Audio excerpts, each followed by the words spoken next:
kisah, di tengah pulau Jawa yang subur dan kaya akan budaya, lahirlah seorang bayi yang kelak akan mengukir sejarah besar. Tak ada catatan pasti mengenai tanggal dan tahun kelahirannya, namun banyak sumber menyebutkan ia lahir pada awal abad ke-14 Masehi. Asal-usul Gajah Mada diselimuti kabut misteri, menambah aura kebesarannya di kemudian hari. Beberapa sumber menyebutkan ia berasal dari kalangan rakyat biasa, namun memiliki bakat dan kecerdasan yang luar biasa sejak belia. Jiwa kepemimpinan dan ketegasan telah tampak dari sorot matanya yang tajam dan penuh wibawa. Sebuah versi populer, yang tertulis dalam babat Gajah Mada, mengisahkan bahwa Gajah Mada adalah putra dari Gajah Pagon, seorang petinggi atau bangsawan pada masa itu. Kelahirannya konon disertai dengan tanda-tanda alam yang luar biasa, seolah semesta merestui kehadiran seorang calon pemimpin besar. Dikatakan pula bahwa sejak kecil, ia telah menunjukkan minat yang besar pada ilmu kanuragan, strategi perang, dan tata negara. Ia tumbuh menjadi pemuda yang gagah perkasa, dengan fisik yang kuat dan pikiran yang cemerlang, seolah dipersiapkan takdir untuk tugas-tugas besar di masa mendatang. Nama Gajah Mada sendiri memiliki makna yang dalam dan syarat akan harapan. Kata gajah melambangkan sesuatu yang besar, kuat, agung, dan dihormati. Layaknya hewan gajah yang menjadi simbol kekuatan dan kebijaksanaan. Sementara itu, kata Mada, menurut beberapa tafsir, terutama dari kitab Usana Jawa, dapat diartikan sebagai tidak mabuk atau teguh pendirian, tidak goyah oleh godaan duniawi atau kekuasaan. Namun, ada juga yang mengartikan Mada sebagai keadaan mabuk atau penuh semangat, yang dalam konteks ini bisa dimaknai sebagai semangat yang membara untuk mencapai tujuan mulia. Dengan demikian, nama Gajah Mada dapat diartikan sebagai sosok yang memiliki kekuatan besar dan agung, namun tetap teguh pada pendiriannya, tidak terbuai oleh kekuasaan, dan selalu fokus pada tujuannya. Atau, bisa juga dimaknai sebagai pribadi dengan semangat juang yang menggelora laksana gajah yang mengamuk demi mencapai cita-cita luhur. Makna nama ini seolah menjadi doa dan ramalan akan peran penting yang akan diembannya di kemudian hari bagi kebesaran kerajaan Majapahit dan Nusantara. Masa muda Gajah Mada dihabiskan untuk menimba ilmu dan menempa diri. Ia belajar dari berbagai guru dan mengamati dengan saksama dinamika politik serta sosial di sekitarnya. Ketekunannya dalam belajar, ditambah dengan bakat alaminya, membuatnya cepat menguasai berbagai bidang pengetahuan yang kelak sangat berguna dalam pengabdiannya. Ia tidak hanya mahir dalam olah kanuragan dan strategi militer, tetapi juga memiliki pemahaman mendalam tentang hukum, administrasi, dan diplomasi, mempersiapkannya menjadi negarawan ulung. Perjalanan karir Gajah Mada dimulai dari jenjang paling bawah, sebagai seorang prajurit biasa. Namun, kecakapan dan dedikasinya yang luar biasa segera menarik perhatian para petinggi kerajaan. Ia kemudian diangkat menjadi seorang bekel, atau pemimpin, dalam pasukan elit pengawal raja yang dikenal dengan nama Bayangkara. Pasukan Bayangkara adalah garda terdepan yang bertugas melindungi keselamatan pribadi Sri Baginda Raja dan keluarganya, sebuah tugas yang membutuhkan loyalitas tanpa batas dan kemampuan di atas rata-rata. Sebagai komandan Bayangkara, Gajah Mada menunjukkan disiplin yang tinggi dan kemampuan memimpin yang mumpuni. Ia melatih pasukannya dengan keras, menanamkan jiwa korsa yang kuat, dan selalu siap sedia menghadapi segala ancaman. Keberaniannya dalam medan pertempuran dan kecermatannya dalam menganalisis situasi, membuatnya disegani baik oleh kawan maupun lawan. Loyalitasnya kepada raja dan negara tidak perlu diragukan lagi. Ia rela mengorbankan jiwa dan raganya demi tegaknya panji-panji Majapahit. Di bawah kepemimpinannya, pasukan Bayangkara menjadi satuan yang sangat tangguh dan efektif. Mereka tidak hanya bertugas sebagai pengawal istana, tetapi juga seringkali dilibatkan dalam operasi-operasi militer penting untuk menumpas pemberontakan atau mengamankan wilayah kerajaan. Setiap tugas yang diembankan kepadanya selalu dilaksanakan dengan tuntas dan gemilang. Reputasinya sebagai prajurit yang setia, cerdas, dan berani semakin berkibar, membuka jalan bagi Gajah Mada untuk menapaki jenjang karir yang lebih tinggi. Kesetiaan Gajah Mada kepada Prabu Jayanegara, Raja Majapahit kala itu, benar-benar teruji. Ia tidak hanya sekadar menjalankan perintah, tetapi juga memberikan nasihat-nasihat strategis yang seringkali terbukti jitu. Kemampuannya dalam membaca situasi politik yang rumit dan mengantisipasi potensi ancaman membuatnya menjadi sosok yang sangat diandalkan oleh raja. Ia menjadi benteng pertahanan bagi keselamatan tahta dan keutuhan kerajaan dari berbagai rongrongan, baik dari dalam maupun dari luar. Pengabdiannya sebagai kepala Bayangkara menjadi landasan kokoh bagi reputasinya. Setiap keberhasilan yang diraihnya semakin mempertebal kepercayaan raja dan para pembesar istana. Gajah Mada tidak pernah berpuas diri. Ia terus belajar dan menempa diri, menyadari bahwa tantangan yang dihadapi Majapahit akan semakin besar. Ia adalah contoh nyata seorang abdi negara yang meniti karir dari bawah dengan kerja keras, dedikasi, dan loyalitas yang tak tergoyahkan. Salah satu peristiwa monumental yang semakin melambungkan nama Gajah Mada adalah perannya dalam menyelamatkan Prabu Jayanegara dari cengkeraman pemberontakan Rakuti pada tahun 1319 Masehi. Rakuti, salah seorang Dharma Putra Winesuka, yaitu pejabat tinggi kerajaan yang memiliki kedekatan khusus dengan raja, memimpin sekelompok orang untuk memberontak dan berhasil menduduki istana Majapahit di Trowulan. Sang Prabu Jayanegara berada dalam situasi yang sangat genting, nyawanya terancam. Dalam situasi kritis tersebut, Gajah Mada, sebagai komandan pasukan Bayangkara, menunjukkan ketenangan dan kecerdikan yang luar biasa. Dengan sigap, ia menyusun rencana untuk melarikan Prabu Jayanegara dari kepungan para pemberontak. Di tengah malam buta, dengan memanfaatkan kelengahan pasukan Rakuti, Gajah Mada beserta beberapa prajurit Bayangkara yang paling setia berhasil membawa Sri Baginda Raja keluar dari istana secara diam-diam dan mengungsikannya ke tempat yang aman di desa Bedande. Setelah memastikan keselamatan Prabu Jayanegara, Gajah Mada tidak tinggal diam. Ia segera menyusun strategi untuk menumpas pemberontakan Rakuti dan merebut kembali ibu kota. Dengan memanfaatkan jaringan dan pengaruhnya, ia mengumpulkan para pejabat dan pasukan yang masih setia kepada raja. Ia meyakinkan mereka bahwa Prabu Jayanegara masih hidup dan akan segera kembali memimpin kerajaan. Semangat perlawanan pun berkobar di kalangan loyalis Majapahit berkat kepiawaian Gajah Mada. Dengan pasukan yang berhasil dikonsolidasikan, Gajah Mada memimpin serangan balik terhadap pasukan Rakuti. Pertempuran sengit pun tak terhindarkan. Namun, berkat strategi yang matang dan semangat juang yang tinggi dari pasukan yang dipimpinnya, Gajah Mada berhasil mematahkan perlawanan Rakuti. Ibu kota berhasil direbut kembali, dan pemberontakan Rakuti pun dapat dipadamkan sepenuhnya. Prabu Jayanegara akhirnya dapat kembali ke tahtanya dengan selamat. Keberhasilan Gajah Mada dalam menyelamatkan raja dan menumpas pemberontakan Rakuti menjadi bukti nyata atas loyalitas, keberanian, dan kecakapannya sebagai seorang prajurit dan pemimpin. Peristiwa ini tidak hanya menyelamatkan nyawa raja, tetapi juga menjaga keutuhan dan kedaulatan kerajaan Majapahit. Sejak saat itu, nama Gajah Mada semakin dihormati dan disegani di seluruh penjuru kerajaan, dan posisinya di sisi raja menjadi semakin tak tergantikan. Atas jasa-jasanya yang luar biasa, terutama dalam peristiwa pemberontakan Rakuti, Prabu Jayanegara menganugerahkan penghargaan dan kenaikan pangkat kepada Gajah Mada. Ia diangkat menjadi Patih Kahuripan pada tahun 1319 Masehi, sebuah posisi penting yang memberinya wewenang lebih besar dalam tata pemerintahan. 2 tahun kemudian, pada tahun 1321 Masehi, karirnya semakin menanjak dengan diangkatnya ia menjadi Patih Daha. Posisi ini menunjukkan betapa besar kepercayaan raja terhadap kemampuan dan integritas Gajah Mada. Namun, perjalanan Gajah Mada tidak selalu mulus.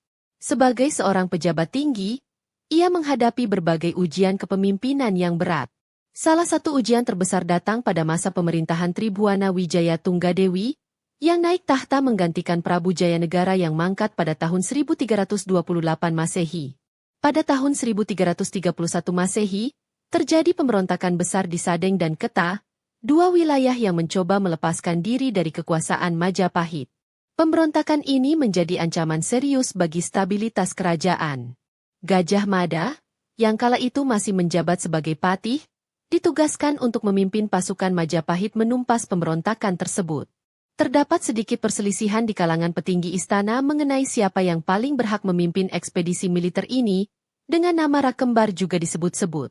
Namun, dengan ketegasan dan keyakinan akan kemampuannya, Gajah Mada berhasil meyakinkan Ratu Tribhuwana bahwa dirinya lah yang paling tepat untuk memimpin misi tersebut. Ia tidak ingin ada keraguan yang dapat melemahkan semangat pasukan. Dengan strategi perang yang jitu dan kepemimpinan yang kuat, Gajah Mada berhasil memadamkan pemberontakan Sadeng dan Keta. Kemenangan ini tidak hanya mengembalikan kewibawaan Majapahit tetapi juga semakin mengukuhkan reputasi Gajah Mada sebagai seorang ahli strategi militer dan pemimpin yang tangguh. Ia membuktikan bahwa dirinya mampu mengatasi tantangan sebesar apapun demi menjaga keutuhan wilayah kerajaan. Keberhasilan ini menjadi modal penting baginya untuk meraih posisi yang lebih tinggi lagi. Ujian-ujian kepemimpinan yang dihadapinya, mulai dari intrik politik di istana hingga pemberontakan di daerah-daerah, telah menempa Gajah Mada menjadi seorang negarawan yang matang dan berpengalaman. Ia belajar bagaimana mengambil keputusan sulit dalam situasi genting, bagaimana mengelola konflik, dan bagaimana memotivasi pasukannya. Setiap rintangan yang berhasil diatasi semakin memperkuat tekadnya untuk mengabdi dan membawa Majapahit ke puncak kejayaannya. Puncak karir Gajah Mada tiba pada tahun 1334 Masehi. Ada juga sumber menyebutkan tahun 1336 Masehi, ketika Ratu Tribhuwana Wijaya Tunggadewi mengangkatnya sebagai Mahapatih Amangkubhumi Majapahit. Ini adalah jabatan tertinggi di bawah raja, setara dengan Perdana Menteri, yang memberinya kekuasaan eksekutif penuh untuk mengatur jalannya pemerintahan dan memimpin angkatan perang. Pengangkatan ini merupakan pengakuan atas segala jasa, loyalitas, dan kemampuannya yang telah terbukti selama bertahun-tahun mengabdi. Dalam sebuah sidang agung di hadapan Ratu Tribhuwana dan para pembesar kerajaan, Gajah Mada mengucapkan sebuah ikrar yang kelak menjadi sangat terkenal dan melegenda, yaitu Sumpah Palapa. Isi sumpah tersebut, sebagaimana tercatat dalam kitab Pararaton, adalah sebuah janji bahwa ia tidak akan amukti palapa sebelum berhasil menyatukan seluruh Nusantara di bawah naungan Majapahit. Amukti palapa sering ditafsirkan sebagai menikmati kesenangan duniawi, beristirahat, atau mengambil cuti dari tugasnya. Sumpah palapa yang diucapkan Gajah Mada menggemparkan seisi Balairung. Beberapa bangsawan dan pejabat ada yang meremehkan dan mencibir ikrarnya, menganggapnya sebagai ambisi yang terlalu besar dan mustahil untuk diwujudkan. Namun, Gajah Mada tetap teguh pada sumpahnya. Dengan sorot mata penuh keyakinan dan suara yang lantang, ia menyatakan bahwa ia akan membuktikan kata-katanya. Sumpah ini bukan sekadar retorika, melainkan sebuah komitmen suci yang akan ia perjuangkan dengan segenap jiwa dan raga. Ikrar agung ini menunjukkan visi Gajah Mada yang jauh ke depan. Ia tidak hanya berpikir tentang stabilitas Majapahit saat itu, tetapi juga tentang sebuah kesatuan wilayah yang lebih besar, sebuah Nusantara yang bersatu dan berdaulat. Sumpah Palapa menjadi landasan ideologis dan program politik utama Gajah Mada selama menjabat sebagai Mahapatih. Seluruh kebijakan dan tindakannya diarahkan untuk mewujudkan cita-cita luhur tersebut, membawa Majapahit menjadi kemaharajaan yang disegani di seluruh penjuru dunia. Sumpah Palapa menjadi cambuk semangat bagi Gajah Mada dan seluruh jajaran pemerintahan serta angkatan perang Majapahit. Ia mulai merencanakan berbagai ekspedisi militer dan menjalin hubungan diplomatik untuk memperluas pengaruh Majapahit. Dengan ridho dari Allah yang Maha Kuasa dan dukungan penuh dari Ratu Tribhuwana Wijaya Tunggadewi, serta kemudian Prabu Hayam Wuruk, Gajah Mada memulai langkah-langkah konkret untuk menyatukan pulau-pulau di Nusantara. Setelah mengucapkan Sumpah Palapa, Mahapati Gajah Mada segera bekerja keras untuk mewujudkan ikrarnya. Bersama Prabu Hayam Wuruk, yang naik tahta pada tahun 1350 Masehi menggantikan ibundanya, Ratu Tribhuwana Wijaya Tunggadewi, Gajah Mada memimpin Majapahit menuju puncak kejayaannya. Era ini dikenal sebagai masa keemasan Majapahit, di mana pengaruh dan kekuasaan kerajaan menyebar luas hingga ke berbagai penjuru Nusantara, bahkan hingga ke negeri-negeri seberang. Gajah Mada merancang dan melaksanakan serangkaian ekspedisi militer yang dikenal sebagai Pamalayu Lanjutan dan penaklukan wilayah lainnya. Target utama dari Sumpah Palapa meliputi Gurun, Lombok, Seran, Seram, Tanjung Pura, Kalimantan, Haru, Sumatera Utara, Pahang, Semenanjung Malaya, Dompo, Bali, Sunda, Palembang, Sriwijaya, dan Tumasik, Singapura. Satu persatu, wilayah-wilayah tersebut berhasil ditaklukkan atau menyatakan tunduk di bawah kekuasaan Majapahit, baik melalui peperangan maupun jalur diplomasi. Keberhasilan ekspedisi-ekspedisi ini tidak lepas dari kehebatan Angkatan Laut Majapahit yang kuat dan strategi perang Gajah Mada yang brilian. Ia dikenal sebagai ahli taktik yang ulung, mampu memanfaatkan keunggulan pasukannya dan kelemahan lawan. Selain kekuatan militer, Gajah Mada juga menggunakan pendekatan budaya dan ekonomi untuk memperkuat pengaruh Majapahit. Perdagangan antar pulau berkembang pesat, dan budaya Majapahit menyebar ke berbagai daerah, menciptakan rasa persatuan dan identitas bersama. Di bawah kepemimpinan Gajah Mada sebagai Mahapatih, wilayah kekuasaan Majapahit membentang luas, mencakup hampir seluruh wilayah Indonesia modern, serta sebagian wilayah Malaysia, Singapura, Brunei, dan Filipina Selatan. Kitab Negara Kertagama, yang ditulis oleh Empu Prapanca pada tahun 1365 Masehi, mencatat dengan rinci daerah-daerah kekuasaan Majapahit. Keberhasilan ini menjadikan Majapahit sebagai salah satu kemaharajaan terbesar dan terkuat di Asia Tenggara pada masanya. Namun, upaya penyatuan Nusantara ini tidak selalu berjalan mulus. Beberapa wilayah memberikan perlawanan sengit, dan Gajah Mada harus menghadapi berbagai tantangan baik di medan perang maupun di meja perundingan.